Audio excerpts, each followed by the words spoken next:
अस्सलाम वालेकुम रहमतुल्लाह।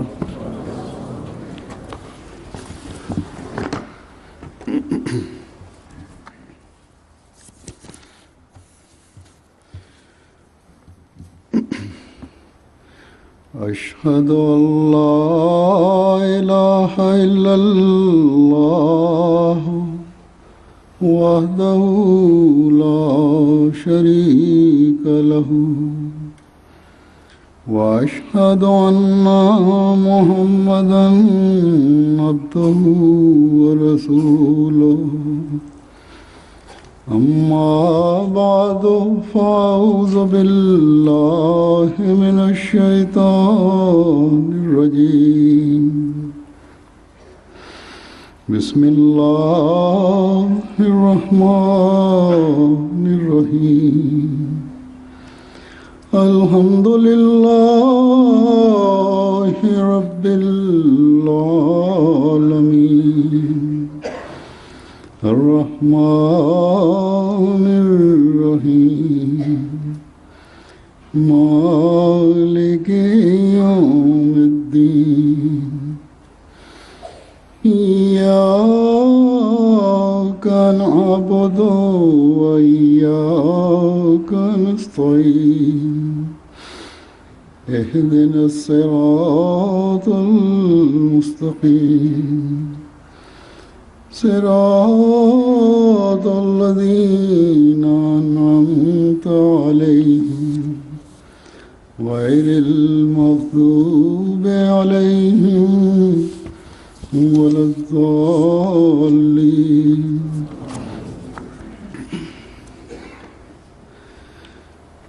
इन्नमा यअमुरु मसाजिदल्लाहि मन आमन बिल्लाहि वल यौमिल आखिर व अक़ामस सलात व आतज़ ज़कात व लम यख़शा इल्लल्लाह फ़असा उलाइका अन यकूनू मिनल मुहतदीन।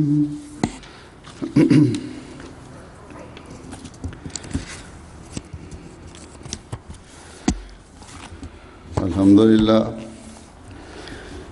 आज एक लंबे इंतज़ार के बाद जमात अहमदिया नॉर्वे को अपनी खूबसूरत मस्जिद के इफ्तिताह की तौफीक मिल रही है।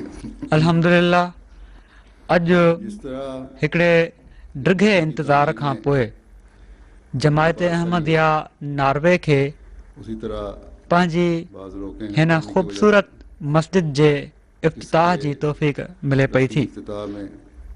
जहिड़ी तरह हिन मस्जिद जी तामीर हिकिड़ो वॾो वक़्तु वरितो, ओड़ी तरह कुझु रंडकूं पवण जे करे इन जे रस्मी इफ्तिताह में तव्हां माण्हुनि खे कुझु इंतज़ारु करिणो पियो, पर ही रस्मी इफ्तिताह त सिर्फ़ शुक्रगुज़ारी जो हिकिड़ो मज़ीद ऐं दुनिया जे साम्हूं इज़हार आहे, न त मस्जिदुनि जी तामीर जो हिननि रस्मी इफ्तिताहनि सां को अहिड़ो ताल्लुक़ न आहे जो जंहिंखां बग़ैर मस्जिद मुकमिल न चवराए सघंदी हुजे। सो अॼु मुंहिंजो हिते अचणु ऐं जुमे जी नमाज़ पढ़ाइणु, ही ख़ुतबो ॾियणु ऐं गैरनि सां महिमाननि सां शाम जो इंशाअल्लाह मस्जिद जी तक़रीब में इफ्तिताह जी तक़रीब में शामिल थियणु इन एहसान जी शुक्रगुज़ारी जे तौर ते आहे जेको अल्लाह ताला जमायत अहमदिया नॉर्वे ते हिन मस्जिद जी सूरत में फरमायो आहे।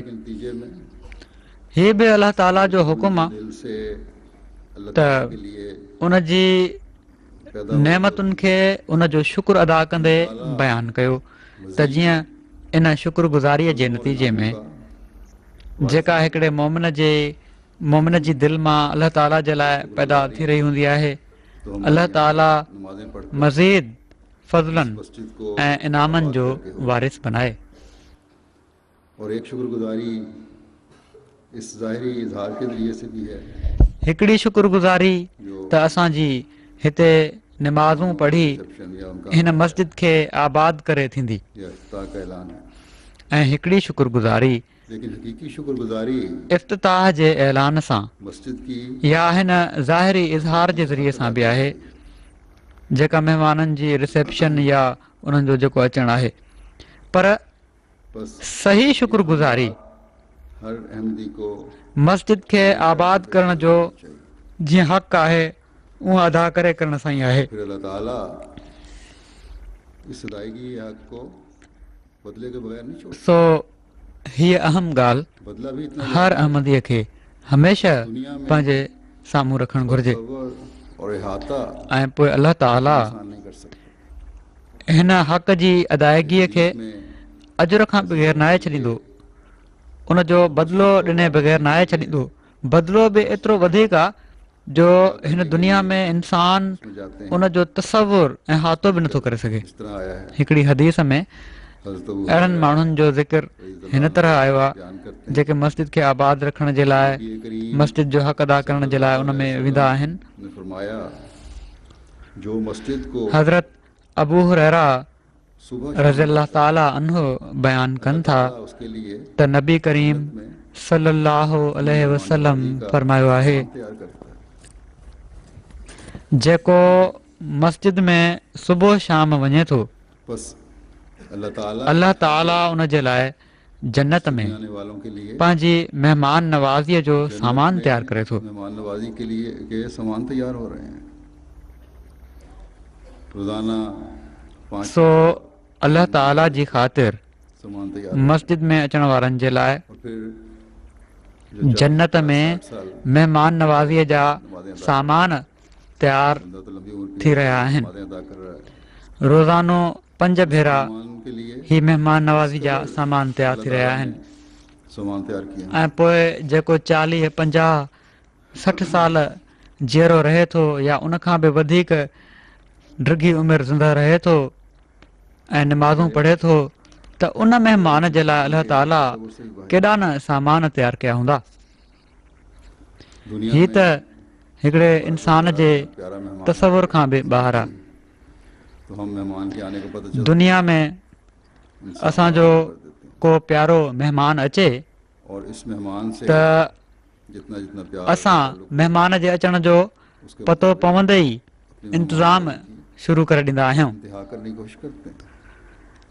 ऐं उन महिमान सां जेतिरो जेतिरो प्यार ऐं ताल्लुक़ हुजे तो वसाइल भी उन जे मुताबिक़ लेकिन खुदा पंहिंजी महिमान नवाज़ी जी इंतिहा करण जी कोशिशि कंदा आहियूं।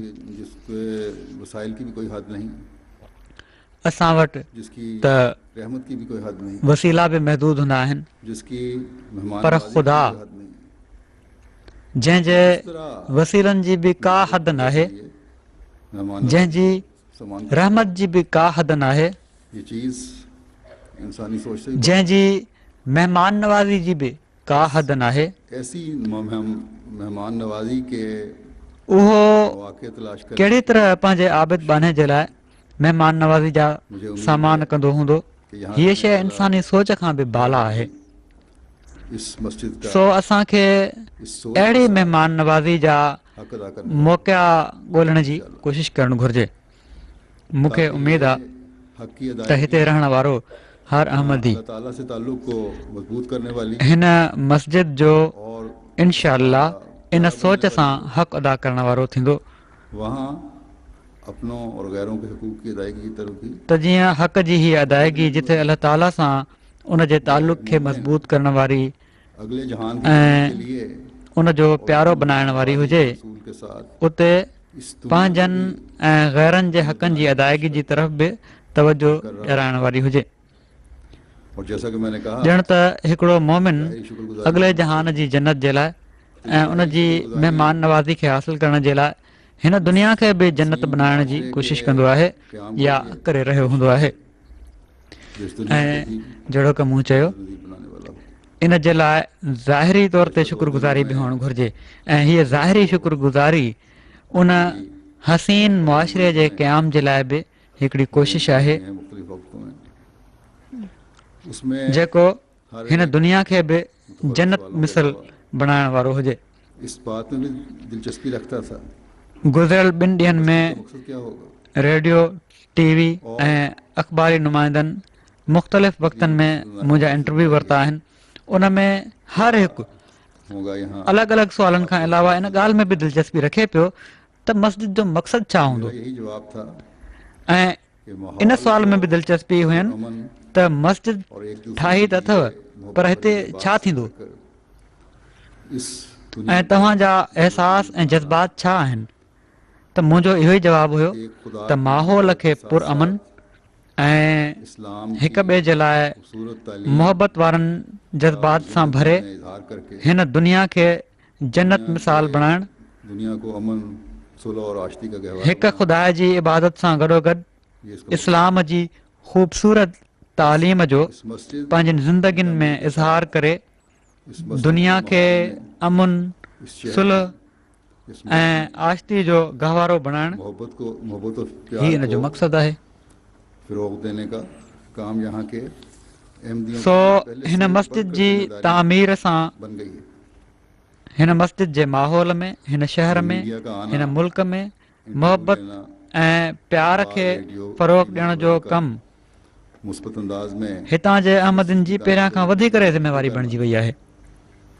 फिर हमें जैसा कि ही मैंने कहा, मीडिया जो अचणु, इंटरव्यू मज़ीद वठणु, अख़बार रेडियो शुक्रगुज़ारी टीवी करना वग़ैरह जो मुस्बित अंदाज़ में हिन मस्जिद जी और इस पर तामीर ज़ोर देना जी चाहिए। ॻाल्हि करणु, अल्लाह ताला पोइ ने असांखे जहिड़ो की मूं चयो आपकी कुर्बानियों का बदला मज़ीद इस सूरत में शुक्रगुज़ारी जी तरफ़ माइल करे थो कि मीडिया की भी तवज्जो पैदा हुई, मीडिया ऐं की इन तवज्जो तरफ़ पैदा वठी वञणु घुरिजे हुई। और अमूमन अच्छे रंग में छो जो अल्लाह ताला तव्हांजी कुर्बानीनि जो बदिलो मस्जिद का जिक्र हुआ। इन सूरत में बि अता फरमायो आहे ये दुनियावी सतह पर त भी मीडिया खे बि तवजो पैदा जमात थी के मुखलिसीन ऐं की उमूमन कुर्बानियों का जिक्र सुठे रंग में उन्हें जमायत दोबारा जो ऐं शुक्रगुज़ारी के मज़मून की मस्जिद तरफ जो लौटाता है। ज़िक्र थियो आहे। और फिर सो शुक्रगुज़ारी का ही दुनिया जी सतह ते बि जमायत जे मुख़लिसीन जी कुर्बानीनि जो ज़िक्र उन्हनि खे ॿीहर शुक्रगुज़ारी जे मज़मून जी तरफ़ अल्लाह ताला मोटाईंदो आहे। के इनामात से फैज़ पाता है। ऐं पोइ गोया हिन शुक्रगुज़ारीअ जो हक़ अदा करे फैज़ का इंसान दायरा है, अल्लाह ताला जे अपने मज़ीद दायरे के इनामनि अंदर मां नहीं रहता, फैज़ हासिल कंदो आहे। बल्कि लहरों के दायरे की तरह फैलता चला जाता है। ॼण त कंकर फेंके कोई चीज़ ही हिकिड़ो अहिड़ो फैज़ जो दाइरो आहे छोटा दायरा बड़ा दायरा बड़ा जेको दायरा। पंहिंजे दायरे जे अंदरि ई नाहे रहंदो बल्कि लहरुनि जे दायरे वांगुरु पखिड़िजंदो वेंदो आहे। ये भी खूबी है पाणी में तव्हां कि ये दायरा जब पथर इंतहा उछलियो पर पहुंचता है या का शइ उछलियो त दाइरो बणिजंदो आहे, नंढिड़ो दाइरो, वॾो दाइरो, अञा वॾो दाइरो, ऐं पोइ उहो दाइरो पखिड़िजंदो वेंदो आहे। पर हिन दायरे जी हीअ बि ख़ूबी आहे ये दायरा त फैलता हीउ दाइरो जॾहिं इंसान की जिंदगी खत्म पंहिंजी होती है, इंतिहा ते पहुचंदो आहे तो अगले जहां त ख़तमु नाहे थी वेंदो, इसमें मजीद बल्कि वसत पैदा करता चला जाता है। इंसान जी ज़िंदगीअ में जेकॾहिं नेकियूं जारी आहिनि त दाइरो पखिड़िजंदो वेंदो आहे ऐं जॾहिं इंसान जी ज़िंदगी ख़तमु थींदी आहे त अॻिले जहान में ख़ुदा ताला इन में मज़ीद वसत पैदा कंदो वेंदो आहे। फजलों और बरकतों के सो हीअ मस्जिद लेकर आई है और हर मस्जिद जो हम तामीर करते हैं उसका यही मकसद है। इन खे आबाद करण वारनि जे लाइ चाहिए तमामु घणा फज़लनि ऐं बरकतुनि जा सामान खणी आई आहे और बरकतों को समेटना ऐं हर मस्जिद जेका असीं तामीर कंदा आहियूं उनजो इहो ई मक़सदु आहे। उनखे बेइंतिहा फज़लनि ऐं बरकतुनि जा सामान खणी अचणु घुरिजे।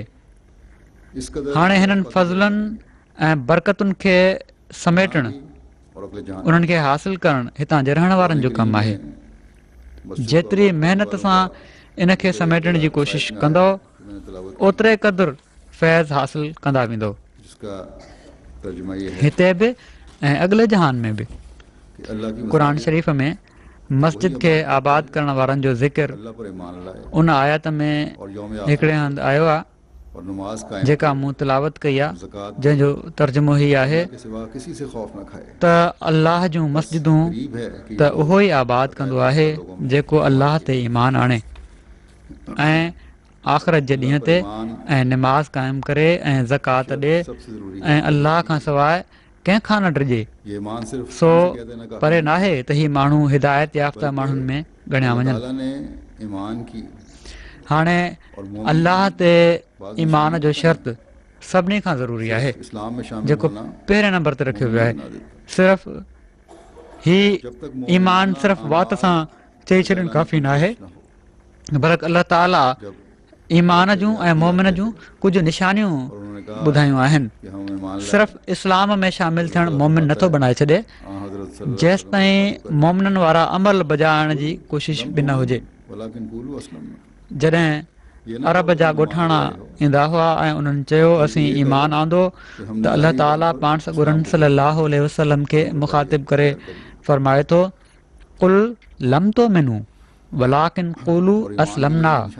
हीअ न चओ त तव्हां ईमान आंदो आहे, बल्कि हीअ चओ त असां ज़ाहिरी तौर ते इस्लाम क़बूल करे वरितो आहे, फर्मा बरदारी इख़्तियार करे वरिती आहे। गैर मुसलमानों में से हम इस बात का निशाना बनाते हैं ऐं ईमान जी हीअ निशानी ॿुधाई त तव्हां अल्लाह ऐं उन जे रसूल जी सची इताअत कयो। जिन्होंने अल्लाह और रसूल की इताअत करते हुए अॼु ज़माने के इमाम को माना है। मुसलमाननि मां ग़ैर असांखे इन ॻाल्हि जो निशानो बनाइनि था त तव्हां मुस्लमान न आहियो, हालांकि असीं त उहे आहियूं जिन अल्लाह ऐं रसूल जी इताअत कंदे ज़माने जे इमाम खे मञियो आहे। बेशक गैर मुस्लिम कहते रहे, लेकिन इस ऐं हीअ कामिल इताअत असांखे पको मुस्लमान ऐं सचो मोमिन बणाए थी। हम पक्के मोमिन तोड़े असांखे ॿिया मुस्लमान फ़िरका बेशक गैर मुस्लिम चवंदा रहनि, पर हिन इताअत जे करे अल्लाह ताला ऐं उन जे रसूल जे इन हुकुम जे करे असीं पक्का मोमिन आहियूं। तो हकीकी मुसलमान हम हुए या अॼु अहमदिन ते ज़ुल्म कया वञनि था, पर पोइ बि किसी कलमा गो को अहमदियत गैर मुस्लिम छॾनि नथा। लेकिन हम त जरूर कहते हैं सचा मुसलमान कि कुरान असां थियासीं या ॿिया?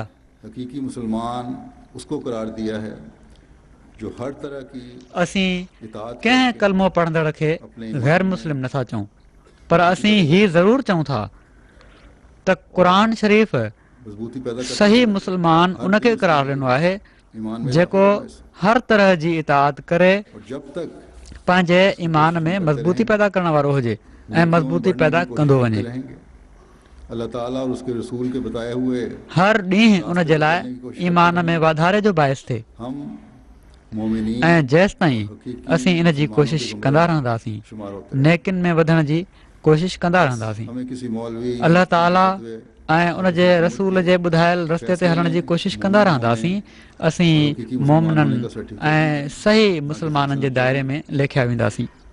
ना हमें इसकी जरूरत है। सो असांखे असल कंहिं मौलवी, हमारे ईमान पर मोहर कंहिं मुफ़्ती जे फतवा, कंहिं मुफ़्ती जी फतवा अल्लाह और या उसके कंहिं रसूल हुकूमत के जे अहकामात फ़ैसिले पर चलने की मोमिन हुअण ऐं सचो मुस्लमान हुअण जो सर्टिफिकेट नाहे ॾियणो। जिसके अंदर हम न कंहिंजी सनद असांखे घुरिजे, न असांखे हुन जी ज़रूरत आहे। हज़रत मसीह मौद अलैहिस्सलातु असांजे ईमान ते असुल मोहर मुसलमान असांजी अल्लाह ऐं उन जे रसूल जे हुकुमनि ते हलण जी कोशिशि अहिड़ी आहे। का वारिस बनाएगा जेतिरे क़दुरु असीं कोशिशि करण वारा थींदासीं ओतिरे क़दुरु असां जूं मोहरूं लॻंदियूं वेंदियूं। बल्कि तमाम हज़रत मसीह मौद अलैहिस्सलातु वस्सलाम फरमायो आहे त सचे मुस्लमान जो अमल जेको उनखे इनामनि जो वारिस बनाईंदो सिर्फ़ु हीअ न आहे बस त हिकु ॿ या कुझु नेक अमल करे वरितई, बल्कि सभिनी नेक अमल बजा आणण जी तरफ़ तवजो हूंदी त सचो मोमिन इंसान बणिजी सघे थो।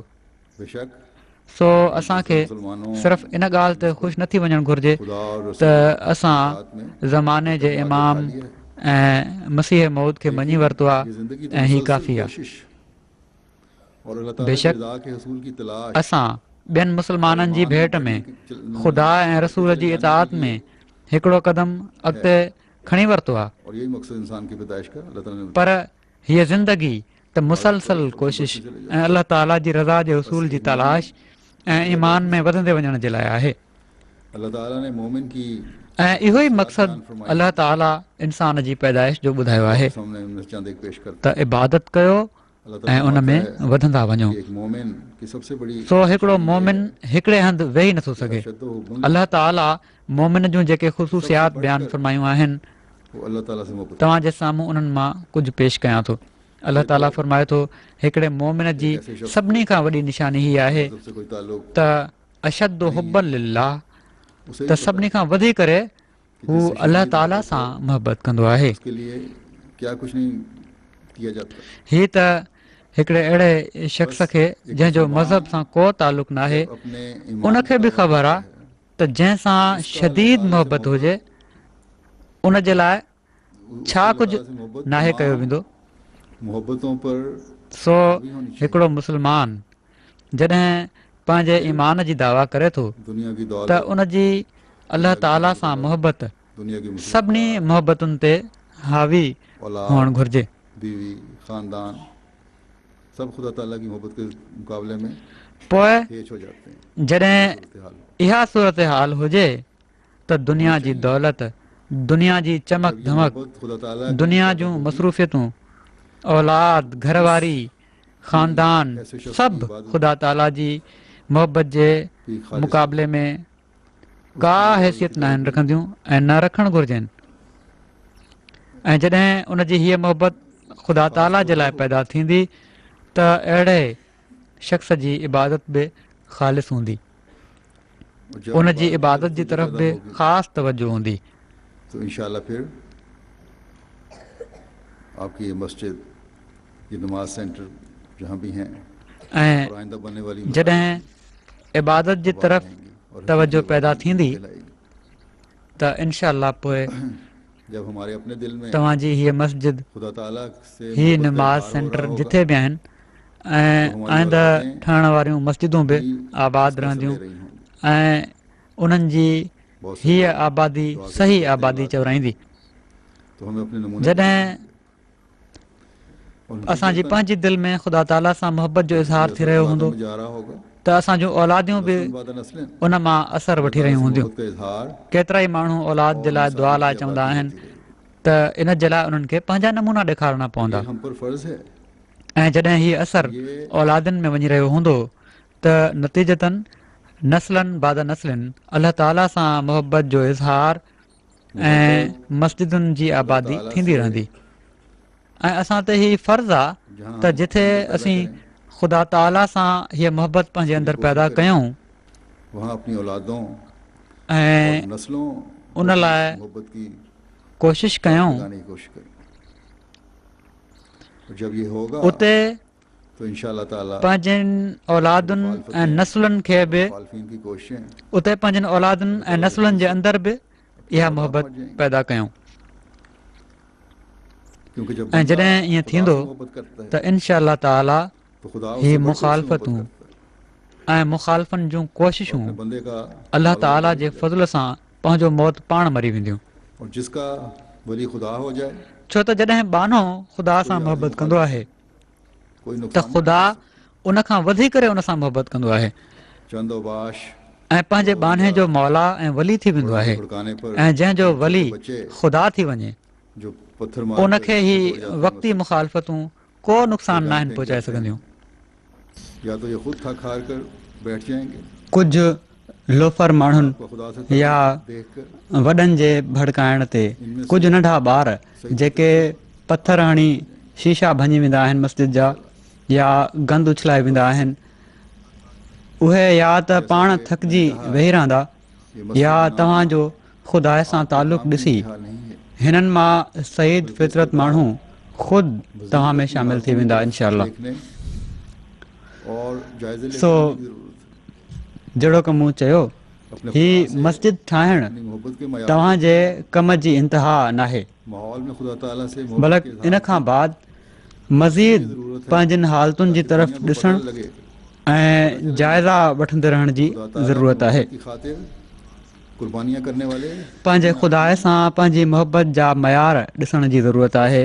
माहौल में ख़ुदा ताला सां मोहबत जे इज़हार जी इन लाइ ज़रूरत आहे त जीअं दुनिया खे ख़बर पवे दुनिया खे ई ख़बर पवे त ख़ुदा ताला जी मोहबत जी ख़ातिर क़ुर्बानियूं करण वारा कॾहिं बि नाकाम न आहिनि थींदा। पहली निशानी ये है सो ही सनो थुलो पथरा या गंद उछलणु या नारा हणणु अलाह वारनि जी तरक़ी में कॾहिं बि रंडक नाहे बणिजो ऐं न बणिजी सघे थो। फरमाता है सो मस्जिदूं आबाद करण वारनि जी पहिरीं निशानी हीअ आहे त हू ख़ुदा ताला सां मुहबत कंदा आहिनि समय ऐं पंहिंजे ईमान ऐं ईकान में वधंदा वेंदा आहिनि। और हमने मान लिया। पोइ अलाह ताला फरमाए थो मोमिन जी हिकिड़ी निशानी हीअ बि आहे त जॾहिं उन्हनि खे अलाह ऐं रसूल जी तरफ़ सॾियो वेंदो आहे त उन्हनि जो जवाबु समेना व अताना हूंदो आहे, यानी असीं ॿुधोसीं ऐं असीं मञी वरितोसीं। ये लोग अलाह ताला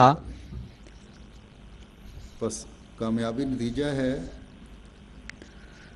सुनते समेना व अताना जो जवाबु ॾियण वारनि जे बारे में फरमाए थो त उलाइक हुमुल मुफ़्लिहून, त ही माण्हू कामयाब थियण वारा आहिनि।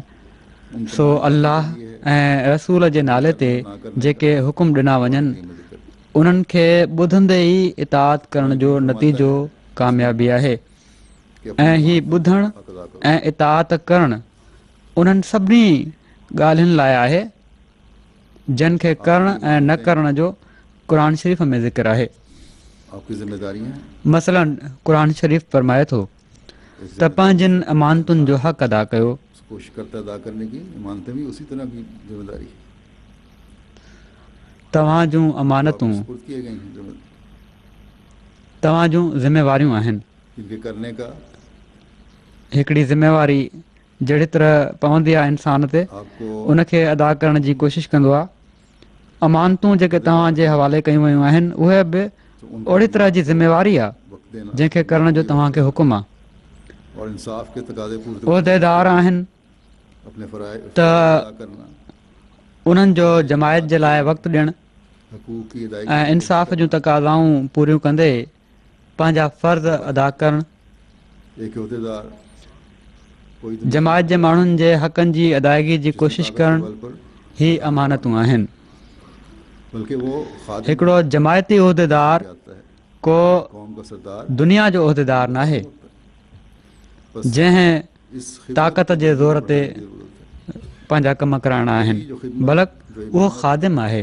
आपके सुपुर्द है हदीस में बि अचे थो त क़ौम जो सरदार मेरे पास क़ौम जो ख़ादिम हूंदो आहे। अगर ये कहते हैं कि मेरे सो हिन ख़िदमत जे जज़्बे खे वधाइण जी ज़रूरत आहे। अमूमन ये कहा करता हूँ तॾहिं कि ये कहो जेका ख़िदमत जेका अमानत तव्हांजे हवाले आहे उनजो हक़ अदा तव्हां करे सघो था। आपको मूं वटि जॾहिं के माण्हू अची हीअ चवंदा आहिनि त मूं वटि फलाणो फलाणो उहिदो आहे कि उसमें खिदमत त मां अमूमन हीअ चवंदो आहियां त हीअ चओ त फलाणी ख़िदमत मुंहिंजे हवाले आहे। उनके ओहदा कहने से सोच में फर्क ॿियो त बेशक उहिदेदार चवे पर ख़ुदि पंहिंजो पाण खे ख़ादिम सम्झणु घुरिजे। एक बड़ेपन ऐं हीअ अलाह ताला जो अहसान आहे त उन ख़िदमत जो मौक़ो ॾिनो आहे।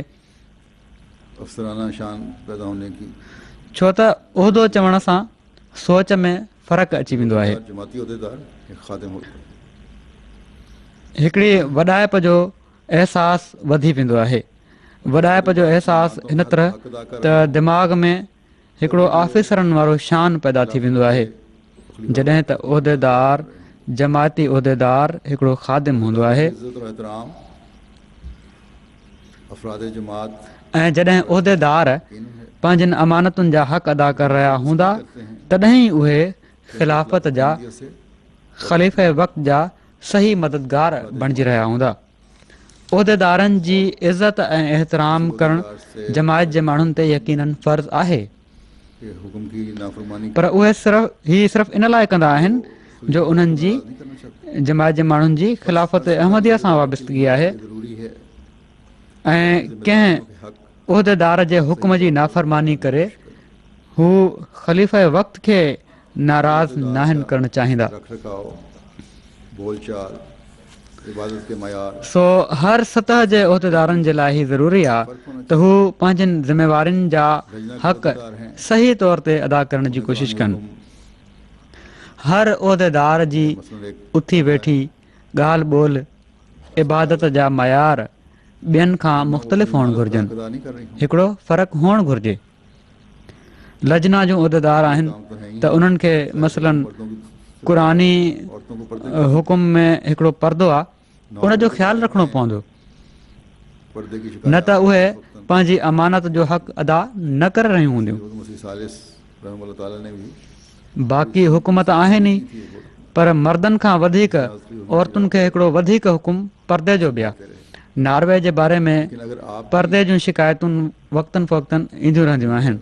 जो हज़रत ख़लीफ़तुल मसीह सालिस रहमतुल्लाह ताला बि के मयार हिकिड़े वक़्त में वॾी सख़्तु तंबीह कई हुई। मर्दों में अहिड़ी तरह हज़रत ख़लीफ़तुल मसीह राबे बि सम्झाईंदा रहिया। एक दूसरे के घरों में आज़ाद पर बगैर पर्दे के आना तव्हां और मजलिस में जुमा जेके उहिदेदार आहियो, जेकॾहिं हाणे बि तव्हांजे परदे जा मयार न आहिनि, मेरा औरतुनि मर्दनि में मेल मिलाप आज़ादाणो आहे, हिक ॿिए जे घरनि में बिना परदे जे आज़ादाणे तौर ते अचणु वञणु आहे,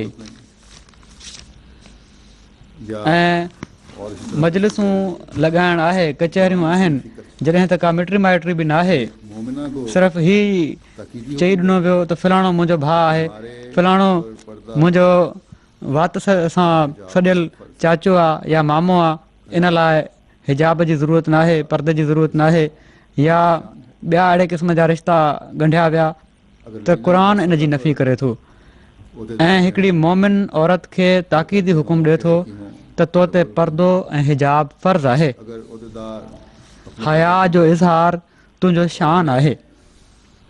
रवैये इस्लामी तालीम के जेकॾहिं लजना जी हर सतह जी उहिदेदार अच्छा खासा तबका तोड़े उहे हल्के जूं हुजनि, शहर जूं हुजनि या मुल्क जूं हुजनि, जेकॾहिं उहिदेदार पंहिंजा परदा ठीकु करे वठनि ऐं पंहिंजा रवैया इस्लामी तालीम जे मुताबिक़ करे वठनि हक तभी अदा होगा जब वो और बातों के साथ साथ त हिकिड़ो अपने पर्दे का हक भी अदा चङो भलो तबिको ॿियनि जे लाइ बि, पंहिंजे ॿारनि जे लाइ बि ऐं पंहिंजे माहौल जे लाइ बि नमूनो बणिजी वेंदो। जब उनकी निगाहें देखकर ये जाहिर हो रहा हिकिड़ी लजना जी उहिदेदार जो अमानत जो हक़ तॾहिं अदा थींदो जॾहिं उहा ॿियनि ॻाल्हियुनि सां गॾोगॾु पंहिंजे परदे जो हक़ बि अदा करे रही हूंदी। उहदेदार भी और एक मूंखे किन जे परदे जो हाल त मुलाक़ात जे दौरान ई पतो पइजी वेंदो आहे। जॾहिं उन्हनि जा निकाब ॾिसी ही ज़ाहिर थी रहियो हूंदो आहे त वॾे वक़्त खां पोइ ही रोम में निकाब पाए ॿाहिरि आई आहे, कुछ रखने वाले कह देते हैं कि पर्दे जंहिंखे पाइण में ॾुखियाई हिनखे पैदा थी रही आहे। सो उहिदेदार बि और ये पुराना ऐं हिकिड़ी आम अहमदी औरत जो बि ही फ़र्ज़ु आहे त पंहिंजी अमानतुनि जो हक़ अदा कनि। पुराना नहीं है। अॼुकल्ह पंहिंजे ख़्याल में के मॉडर्न सोच रखण वारा चई ॾींदा आहिनि त परदे जी हाणे ज़रूरत कान्हे या हिजाब जी हाणे ज़रूरत नाहे ऐं हीउ पुराणो हुकुम आहे। बड़े पर मां वाज़े करे छॾियां त क़ुर शरीफ़ जो को हुकुम बि पुराणो नाहे खिलाफ ऐं न कंहिं मख़सूस ज़माने ऐं मख़सूस माण्हुनि जे लाइ हो। वहाँ अमाल सालिया से इसको मशरूत भी किया। अहमदी मर्द ऐं औरतूं ख़िलाफ़त सां पंहिंजे तालुक़ जो इज़हार वॾे शौक़ सां कंदा आहिनि। जिथे अलाह ताला ख़िलाफ़त जारी रहण जो क़ुर शरीफ़ में इरशाद फरमायो आहे, उससे दो आया उते इबादतुनि ऐं नेक अमलनि सां इन खे मशरूत बि कयो अथई। दावा न करो सूरह नूर में देंगे और जिथे हीअ आयत आहे, इन खां ॿ आयतूं पहिरियां हीउ बयानु फरमायो अथई बल्कि त हीअ दावा न कयो त असीं हीउ करे छॾींदासीं ऐं हू करे छॾींदासीं। इसका बलक फरमाए थो ऐसी त तातुनि मारूफ़तुनि जो इज़हार कयो, हर उस मामले में इताअत अहिड़ी इताअत कयो कुरान जेका आम इताअत आहे। हर उन मामले में इताअत कयो उसके मुताबिक इताअत करो। क़ुरान ऐं रसूल जे हुकुम तव्हांखे चयो वञे। फौरन मानो। इस बारे में मैं बहुत मर्तबा उन ते अमल कयो ऐं उन जे मुताबिक़ इताअत कयो। बस जहाँ मर्दों के साथ औरतें क़ुरान ऐं रसूल जो हुकुम जॾहिं पेश कयो वञे त फ़ौरन मञियो। वहाँ वो ख़ासि हुक्म इन बारे में मां केतिरा ई भेरा खुली ॿुधाए बि चुको आहियां। सो जिथे ये भी वादे कर मर्दनि सां गॾु औरतूं पंहिंजी इबादतुनि जा मयार बुलंद कनि, पंहिंजे ईमान में तरक़ी जी कोशिशि कनि, उते उहो ख़ासि हुकुम और ज़्यादा बेतकल्लुफ़ी उते उहे ख़ासि हुकुम जेके औरतुनि लाइ आहिनि उन्हनि ते बि अमल करण जी कोशिशि कयो। हिते ही बि वाज़े करे छॾियां त परदे जे बारे में पंहिंजो पाण खे ढकण जो हुकुम तोड़े औरत लाइ आहे, पर पंहिंजूं नज़रूं हेठि रखण जो ऐं वधीक बेतकल्लुफ़ी खां बेतकल्लुफ़ी सां बचण जो हुकुम ऐं वधीक बेतकल्लुफ़ी खां बचण जो हुकुम मर्द ऐं औरत ॿिन्ही लाइ आहे। भला पंहिंजूं नज़रूं हेठि रखण जो हुकुम पहिरियां मर्दनि लाइ आहे, पोइ औरतुनि लाइ आहे, त जीअं मर्द बेहिजाबी सां नज़रूं न विझंदा वतनि, ॾिसंदा न वतनि। वरी अमानतुनि में वोट जे हक़ जो सही इस्तेमालु आहे, जिथे बि इस्तेमालु थियणो हुजे। पोइ हिन ज़माने में हज़रत मसीह मऊद अलैहिस्सलातु वस्सलाम सां कयल बैत जे अहद जो हक़ अदा करणो आहे, उनखे बि सम्झण जी ज़रूरत आहे। अलाह ताला वॾो वाज़े फ़रमाए छॾियो आहे त जंहिंजे हवाले बि जेके अमानतूं आहिनि तव्हां उन जे लाइ पुछिया वेंदो, तव्हां खां पुछाणो थींदो। पोइ अलाह ताला नेक अमलनि में तकबुर खां बचण ऐं आजिज़ी इख़्तियार करण जी तरफ़ बि तवजो ॾियाराई आहे। असां वटि अक्सर मसइला ऐं झेड़ा तफ़ाख़ुर ऐं तकबुर जे करे पैदा थींदा आहिनि। जेकॾहिं इंसानु पंहिंजी हैसियत ते ग़ौर कंदो रहे त हमेशह आजिज़ीअ जो इज़हार थिए ऐं इन जे लाइ जाइज़ा सभिनी खां वधीक इंसानु पंहिंजा पाण थो वठी सघे।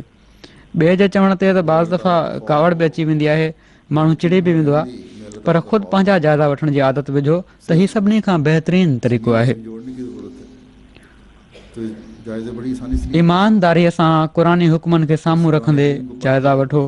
जेकॾहिं अलाह ताला जो ख़ौफ़ हुजे ऐं यकीननि हर अहमदी में अलाह ताला जो ख़ौफ़ आहे, सिर्फ़ु ज़मीर खे जाॻाइण जी ज़रूरत आहे त हीअ जाइज़ा वॾी आसानी सां वठिजी सघनि था, त हीअ जाइज़ा वॾी आसानी सां वठी सघजनि था। सो क़ुर शरीफ़ खे पढ़ंदे, क़ुर शरीफ़ खे पढ़ण महिल अलाह ताला जे हुकमनि ते ग़ौर करण जी आदत विझो। अॼु मुख़्तसिर वक़्त में मां सभिनी हुकमनि जा तफ़सील तव्हांजे साम्हूं नथो रखी सघां। जहिड़ो की मूं चयो, ख़ुदि हर हिक खे पंहिंजा जाइज़ा वठण जी ज़रूरत आहे ऐं हीअ तॾहिं थींदो जॾहिं क़ुर शरीफ़ जी हर घर में बाक़ाइदा तिलावत बि थिए,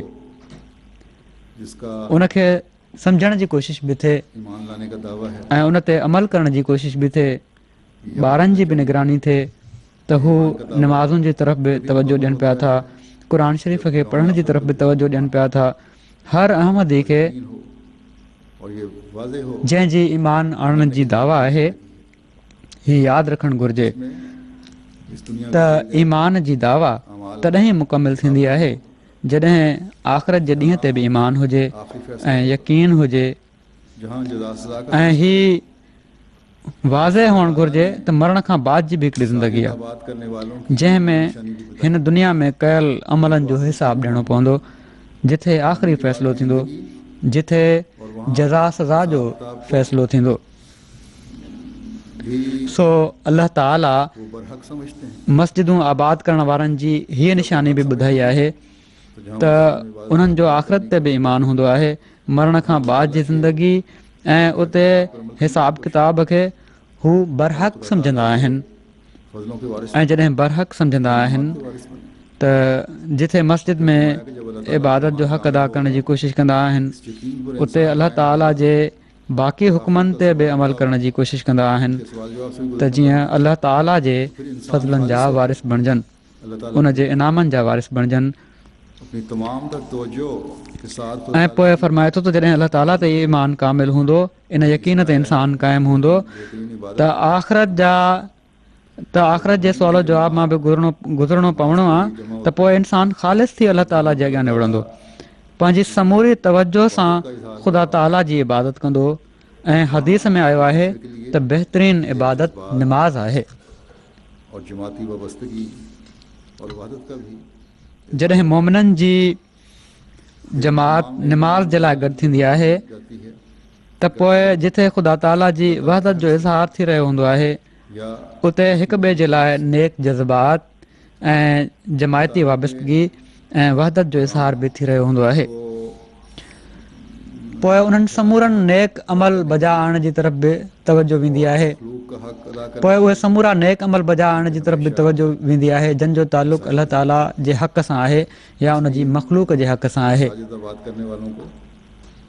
अलाह ताला जे पैगाम खे फैलाइण जो हक़ अदा करण जे लाइ ऐं मख़लूक जो हक़ अदा करण जे लाइ, छो त हमेशह वसीलनि जी ज़रूरत हूंदी आहे।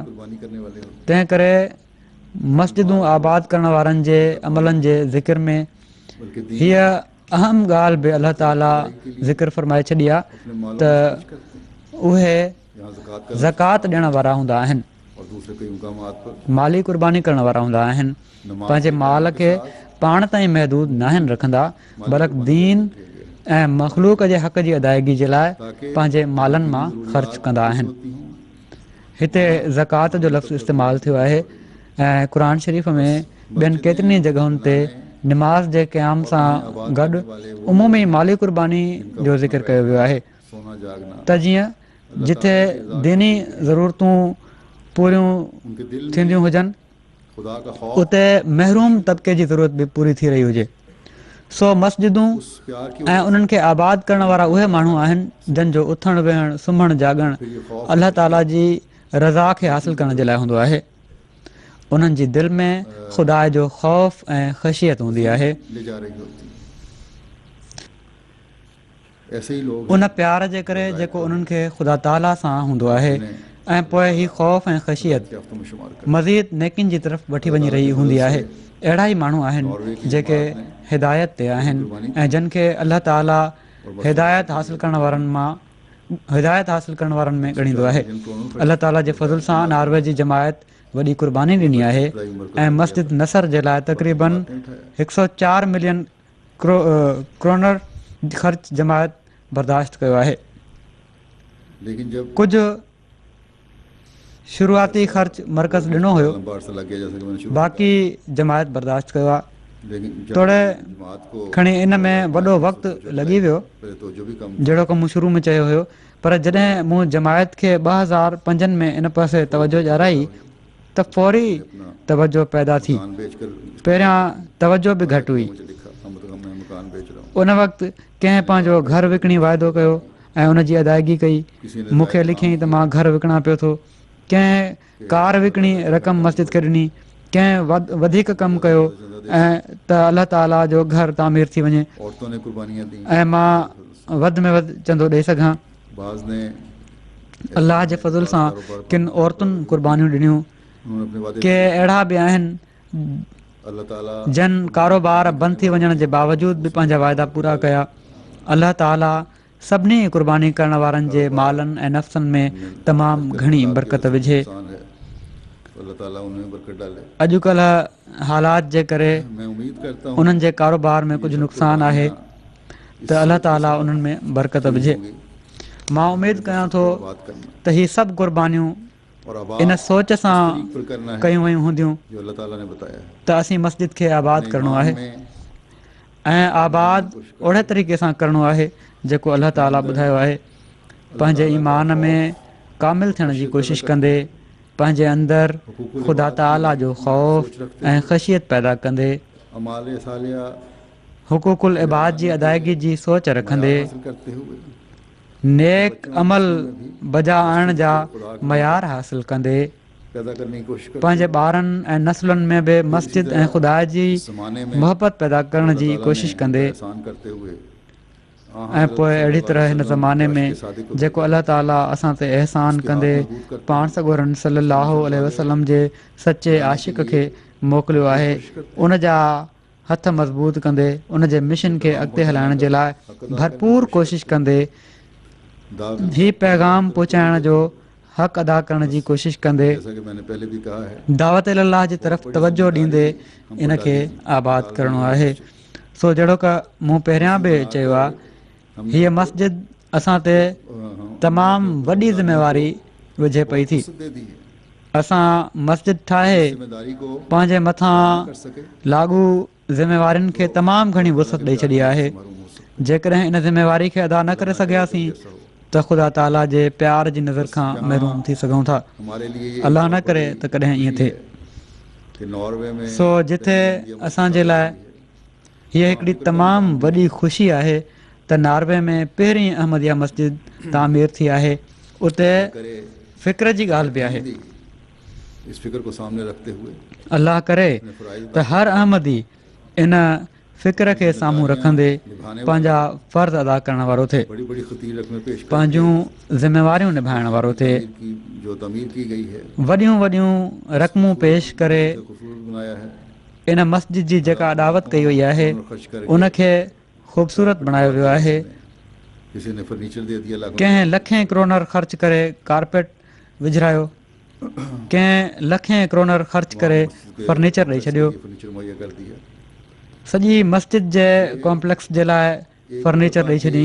कुर्बानी ना हो या एक दफ़ा की कुर्बानी त हीअ ना हो जाए, हिकु भेरे जी कुर्बानी न हुअणु घुरिजे, सिर्फ या फर्नीचर हिकु भेरे जी कुर्बानी ते ही माण्हू ख़ुशि न थी वञनि, सिर्फ़ु ख़ूबसूरत फर्नीचर ऐं सिंगार ॾिसी हीअ न सम्झनि त हीअ असांजे लाइ काफ़ी थी वियो, जो 5 वक्त बल्कि नमाज़ों से इन जी असुलु ख़ूबसूरती खे क़ाइमु रखण वारा थियो, मसीह मौद जेका 5 वक़्त जी नमाज़ुनि सां पैदा थींदी आहे। मस्जिदों की तमीर हिकिड़े मौक़े ते हज़रत मसीह मऊद अलैहिस्सलातु वस्सलाम जे साम्हूं मस्जिदुनि जी तामीर जी ॻाल्हि थी रही हुई के साथ नहीं त पाण फरमायाऊं बल्कि उन नमाजियों त के साथ है, मस्जिदुनि जी असुलु ज़ीनत इमारतुनि सां न आहे, बल्कि उन्हनि निमाज़नि सां आहे जेके इख़लास सां निमाज़ पढ़ंदा आहिनि, न त ही सभु मस्जिदूं वीरान पियूं आहिनि।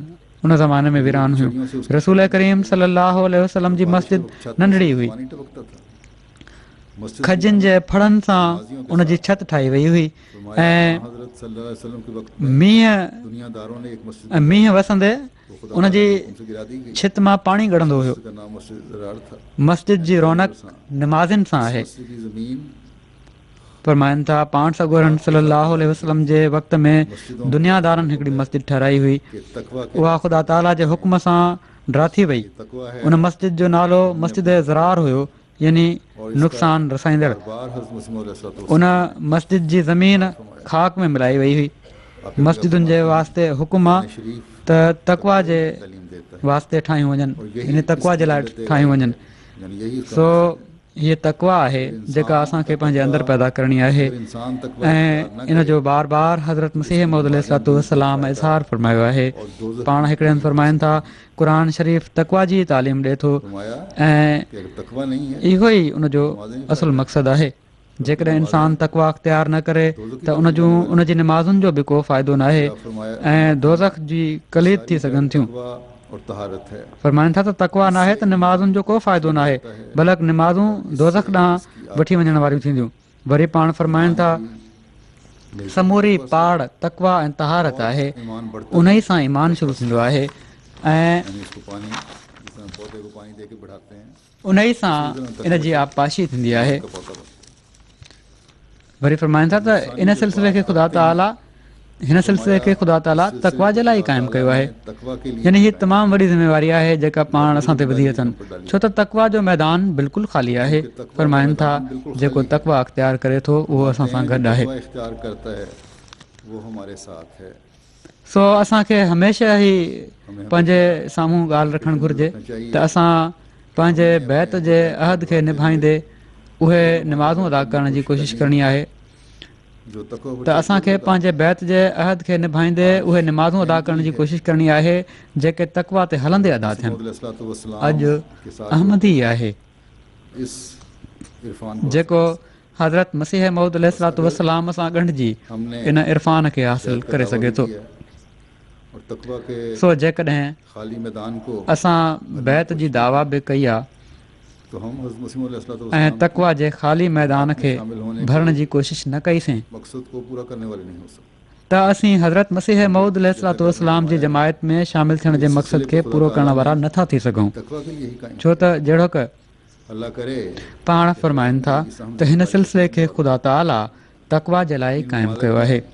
अलाह करे त हर अहमदी इन अहम ज़िमेवारी खे सम्झण वारो हुजे। तकवा से काम लेते हुए हिननि मुल्कनि में जेके शिरक जा ॻढ़ आहिनि, जेकॾहिं असां तक़वा खां कमु वठंदे पंहिंजूं ज़िमेवारियूं अदा न कयूंसीं पहचाना ऐं पंहिंजे बैत जे मक़सद खे न सुञातोसीं नजर में काबिल मौक़ त असीं अल्लाह ताला हम पर रहम फरमाए अलाह ताला जी नज़र में और हमें मुआख़ज़े जोगा थींदासीं, असांखां पुछाणो थींदो।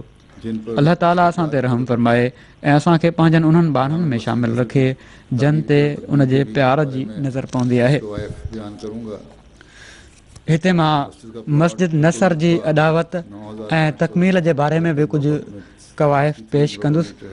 मस्जिद जे प्लाट जी कुल एराज़ी 9563 चौरस मीटर आहे ऐं मस्जिद जे प्लाट जी एराज़ी 7759 चौरस मीटर आहे। मस्जिद जे मर्दाने हिसे जी एराज़ी 880 चौरस मीटर आहे ऐं तक़रीबन 1400 नमाज़िन जी गुंजाइश आहे। गैलरी जेका 298 चौरस मीटर आहे उन में 500 नमाज़िन जी गुंजाइश आहे।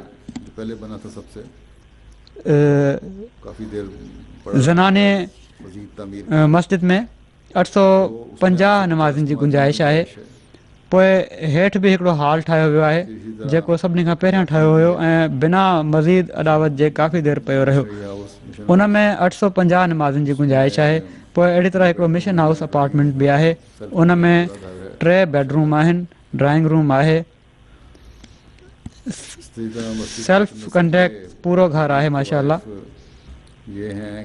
अहिड़ी तरह मस्जिद बैतुल नसर जा मज़ीद कवाइफ़ी आहिनि त कुल मिलाए 2250 माण्हू नमाज़ पढ़ी सघनि था। ऐं अहिड़ी तरह जेको हेठि हॉल आहे उन जी छत जेका टेरिस जे तौर ते इस्तेमालु थी रही आहे उन में बि जेकॾहिं मौसम खुलियलु हुजे, रश हुजे त तक़रीबन 800 खां 1000 नमाज़ी नमाज़ पढ़ी सघनि था। मस्जिद जे मुनारे जी ऊचाई 21 मीटर आहे। गुंबद जी ऊचाई 5 मीटर आहे। हिकिड़ी लाइब्रेरी बि आहे, ज़ैली तंज़ीमुनि जा बि ऐं मरकज़ी जमायती दफ़्तर बि आहिनि। अहिड़ी तरह मस्जिद जो जेको लजना जो हिसो आहे उन जी पंहिंजी हिकिड़ी अलॻि लाइब्रेरी आहे ऐं हेठि उन सां गॾु उन्हनि जो दफ़्तर बि आहे। हिकिड़ो वॾो ऐं काफ़ी कुशादो किचन बि आहे माशाअल्लाह। अहिड़ी तरह कौंसिल सां हिकिड़ो मसइलो हली रहियो हुयो ऐं वॾे वक़्त खां जेका मस्जिद जी इजाज़त न पई मिले त इन जे करे उहो हिकिड़ो रोड ठाहिण जो मामिलो हुयो जेको मस्जिद जी हिकिड़ी साइड ते आहे। त जमायत माण्हुनि जी सहूलियत जे लाइ, बहितरी जे लाइ, आम माण्हुनि जे आम भलाई जे कमनि जे लाइ उहो रोड बि ठाहे ॾिनो आहे ऐं फुटपाथ बि ठाहे ॾिनी आहे। बहरहाल जहिड़ो की मूं चयो कुल 104 मिलियन इन ते ख़र्च थियो आहे। असांजी मस्जिद मेन रोड ते आहे जेको ओस्लो एयरपोर्ट वञण वारो रोड आहे ऐं शहर में ईंदे वेंदे ई नज़र अचे थो ऐं शहर में ईंदे वेंदे ई नज़र अचे थी। इन जो तमामु ख़ूबसूरत नज़ारो आहे। ही E6 मोटरवे ते आहे। रोज़ानो 80,000 गाॾियूं इन रोड तां लंघंदियूं आहिनि। हिते अंडरग्राउंड सर्विस ऐं बस सर्विस बि मुहैया आहे। तोड़े हिकिड़ी मरकज़ी जॻह आहे जेका अलाह ताला ॼण त हिकिड़ी मरकज़ी जॻह आहे जेका अलाह ताला जमायत खे अता फ़रमाई आहे। ख़ुदा करे त इन जी आबादी बि इन ई जज़्बे सां थिए जेको अमूमन हितां जे अहमदिन इन जी अदावत में ॾेखारियो आहे। अलाह करे त हीअ मस्जिद हिन इलाइक़े जे माण्हुनि जूं दिलियूं खोलण जो ज़रियो बणिजे। मुक़ामी माण्हू त अमूमन ख़ुशि आहिनि पर हिन इलाइक़े में जेके मुस्लमान आबाद आहिनि जहिड़ो की मूं पहिरियां बि चयो उहे मुलनि जे ग़लति ऐं ज़ालमाणे इल्ज़ामनि जे करे मुखालफ़त में वधियल आहिनि। इन लाइ जहिड़ो की मूं चयो त मस्जिद जी अदावत जे दौरान हिते तोड़ फोड़ जूं कोशिशूं थींदियूं रहियूं पर असां त सब्र ऐं दुआ खां कमु वठण वारा आहियूं ऐं वठंदा रहंदासीं इंशा अल्लाह ताला। ऐं पाण सॻोरन सल्लल्लाहु अलैहि वसल्लम जी तरफ़ मनसूब थियण वारनि जे लाइ हीअ दुआ घुरंदा रहंदासीं त ख़ुदा ताला उन्हनि खे सिरात मुस्तक़ीम ॾांहुं वठी अचे, उन्हनि जी रहनुमाई फ़रमाए। जेसि ताईं ग़ैर मुस्लिमनि जो तालुक़ु आहे तोड़े उहे ख़ुशि त आहिनि पर असांजी ख़ुशी तॾहिं थींदी जॾहिं हिननि जूं दिलियूं इस्लाम जी ख़ूबसूरत तालीम खे क़बूल करण जे लाइ खुलंदियूं, लाने के लिए पर इन जे लाइ असांखे इन पैगाम खे फैलाइण जे लाइ भरपूर कोशिश करणी पवंदी। के साथ हज़रत मसीह मौद अलैहिस्सलाम ने फरमाया हज़रत मसीह मऊद अलैहिस्सलाम फरमायो आहे मुसलमानों को त जिथे मुसलमाननि खे को सुञाणींदो न हुजे अल्लाह के फजल से उते मस्जिद ठाहे छॾियो त तव्हांजो तारुफ़ पाण मुरादो थी वेंदो। इस मुल्क में जमात का ऐं अलाह जे फज़ल सां हीअ मस्जिद जी तामीर साबित करे पई थी त हिन इलाइक़े में हिन मुल्क में जमात जो तारुफ़ थी रहियो आहे। खुदाए वाहिद असांखे हिननि माण्हुनि खे हीअ ॿुधाइणो पवंदो त मस्जिदूं उहे जॻहियूं आहिनि जिथे अकेले ख़ुदा जी इबादत कई वेंदी आहे को बुरा नहीं चाह सकते। ऐं ख़ुदा जा सचा इबादत गुज़ार बस कॾहिं बि मस्जिदें उन जी मख़लूक जो मंदो नथा चाहे सघनि। और ये मस्जिद भी हमेशा सो असां जूं मस्जिदूं और ऐं हीअ मस्जिद बि हर हंधि हमेशह अमुन ऐं मुहबत ऐं प्यार जो नारो हणंदी।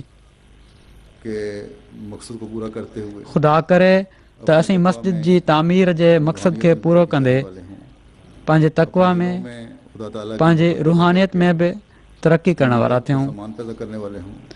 पंहिंजनि दिलनि में ख़ुदा ताला जी मोहबत पैदा करे बहुत प्यार क़ल्ब जे सुकून जा सामान पैदा करण वारा थियूं ऐं असां मां हर हिकु मोहबत प्यार ऐं भाईचारे जो नमूनो हिकिड़ो बणिजण वारो थिए। करोगे उसी कदर अल्लाह ताला तुमसे हज़रत मसीह मऊद अलैहिस्सलाम हिकिड़े हंधि फरमाइनि था कि हम आपस जेतिरी तव्हां पाण में मोहबत कंदो ओतिरे क़दुरु अलाह ताला तव्हां सां मोहबत कंदो। की मोहब्बत अलाह करे त असीं हासिल नहीं करेंगे। हिक ॿिए सां पाण में मोहबत में वधण वारा गैरों को भी वधंदा वञण वारा थियूं, छो त जेसि ताईं पहुंचा सकते। हिक ॿिए सां मोहबत में आला मयार असीं हासिल न कंदासीं त गैरनि ताईं बि मोहबत जी सही तालीम नथा पहुचाए सघूं। अलाह असांखे इन जी तौफ़ीक़ अता फ़रमाए। नमाज़ों के बाद इन खां बाद पढ़ूंगा हिकिड़ो अफ़सोसनाक इतलाह बि आहे। मां हाणे जुमे जी नमाज़ खां पोइ या नमाज़ुनि खां पोइ हिकिड़ो जनाज़ो ग़ाइब पढ़ंदुसि जेको मुकरम सफ़ीर अहमद साहिब भट्ट सिंध के रहने वाले इब्न मुकरम हमीद अहमद भट्ट साहिब ऑफ कराची जो आहे। ही सिंध जा रहण वारा हुआ।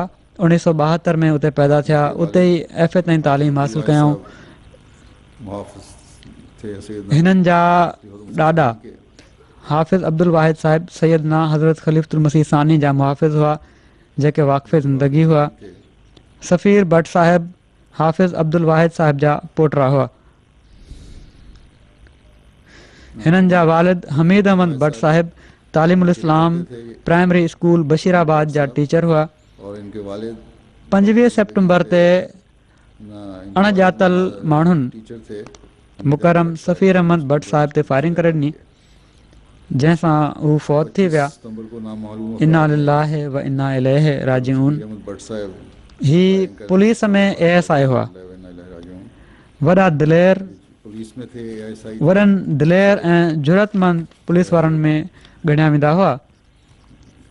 बहादुर और जरूरतमंद कंहिंजी फ़ोन कॉल आई जंहिं ते ही मोटरसाइकिल खणी हली पिया आई जिस पे ये चल पड़े मोटरसाइकिल ऐं जिथे वञिणो हुयुनि वेंदे रस्ते में हिननि ते फायरिंग थी। रास्ते में इन पर फायरिंग हुई। हिकिड़े वॾे वक़्त खां हिननि खे पुलिस में स्पेशल ड्यूटी ते दहशत गर्दनि ऐं जेके नशे वारियूं शयूं विकिणंदा आहिनि उन्हनि जे ख़िलाफ़ मुहिम में इस्तेमालु कंदा रहंदा हुआ। इनके खिलाफ हिननि काफ़ी कामयाबियूं बि हासिल कयूं हुयूं। काफी कामयाब बज़ाहिर सबबु इहो ई थो लॻे त इन जे करे हिननि खे शहीद कयो वियो। वजह यही लगती है बज़ाहिर अलाह ताला हिननि जा दर्जात बुलंद फरमाए। अल्लाह ताला इनके दर्जात बुलंद फरमाए। अहमदी अहमदी त अहमदियत जे करे बि मजहब की वजह से भी मज़हब जे करे बि पाकिस्तान में शहीद थींदा आहिनि एक अमूमी ऐं उते जेका उमूमी लाक़ानूनियत आहे उन जे करे बि अहमदियुनि जूं ज़िंदगियूं ख़तरे में आहिनि। खतरे में है। ऐं पोइ अहमदी जो अहमदी जेके हुकूमती खातनि में फ़र्ज़ अदा कनि पिया था, कर रहे हैं मुल्क जी बहितरी जे लाइ कोशिशि कनि पिया था, उहे मुल्क जी ख़ातिर बि क़ुर्बान थी रहिया आहिनि। ये शिकवा उन जे बावजूदि हीउ शिकवो आहे त अहमदी मुल्क जा वफ़ादार न आहिनि। जगह पर ज़रूरत पड़े जिथे बि कंहिं जॻह ते कंहिं ख़ासि जॻह ते कंहिं दिलेर हिमत वारे ऐं इंसाफ़ पसंद जी ज़रूरत पवे त उते अहमदी खे ई मुक़ररु कयो वेंदो आहे। तो फिर गो इन्होंने बड़ा ही मूसीब हुआ रबवा में हिननि खे दफ़न कयो वियो आहे। तोड़े पुलिस अची वॾो ऑनर ॾिनो ऐं पंहिंजी रिवायतुनि जे मुताबिक़ हिननि जो जनाज़ो वग़ैरह बि पढ़ियऊं। पर जॾहिं ही क़ुर्बानियूं थी वञनि त पोइ बि उलमा ऐं सखणाई नाले जा जेके मुला आहिनि इहो ई इल्ज़ाम हणंदा आहिनि त अहमदी मुल्क जा वफ़ादार न आहिनि, जॾहिं त अॼु सही वफ़ादारी जो नमूनो ॾेखारण वारा सिर्फ़ु अहमदी आहिनि। बहरहाल जेको असांजो कमु आहे उहो असां कंदा वेंदासीं। अलाह हिननि माण्हुनि खे बि अक़ुल ऐं सम्झ ॾे। अलाह ताला मरहूम जा दर्जा बुलंद करे। हिननि जा ॿार आहिनि, अलाह ताला उन्हनि जी ॿार बचनि खे बि सब्र ऐं हौसलो ॾे।